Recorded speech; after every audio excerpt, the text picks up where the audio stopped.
কি মনে করছেন? হ্যাঁ, চালাক নাফরমান চালাক হয় না, ইমানদার চালাক। নামাজি চালাক, সে বুঝে আমার দুনিয়াও চলতেছে, অসুবিধা কি, আমার আখেরা তো ঠিক হচ্ছে। কথা বুঝেন নাই? আমার দুনিয়াও চলতেছে, আমি তো দুপুরে ভাতও খাইলাম, জোহরের নামাজও পড়লাম, অসুবিধা কি? আজকে না, আজকে রোজা রাখছি, তো বুঝাইলাম যে ইমানদার তো বুঝে, ইমানদার সহজ হিসাব এটা। আমার তো দুনিয়া চলতেছে, আমি তো বিয়ে করছি, আমার তো বাচ্চা হইছে 4টা, আমার তো ঘর আছে, আমার ঘরেও সোফা আছে, আমার ঘরে ফ্রিজ আছে 2টা, আমার ডাইনিং টেবিল নাই, ডাইনিং টেবিল না, খাট আছে। তো আমার সমস্যা কি? দুনিয়া তো আমার ভোগ করছি, আমি 5 ওয়াক্ত নামাজ আমি জামাতে পড়ছি, আলহামদুলিল্লাহ। সমস্যা কি? আল্লাহকে মাইনা আমি আটকায় গেলাম কোথায়? নাফরমান আগায় গেল কোথায়?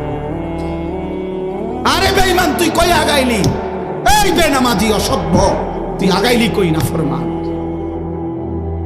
ঘৃণা ছাড়া, লজ্জা ছাড়া আর কি জোগাড় করলি বাপ? তুমি কি আগাইলা?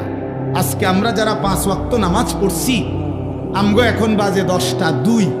আজকে যেই নাফরমান অসভ্য নির্লজ্জ বেহায়াগুলো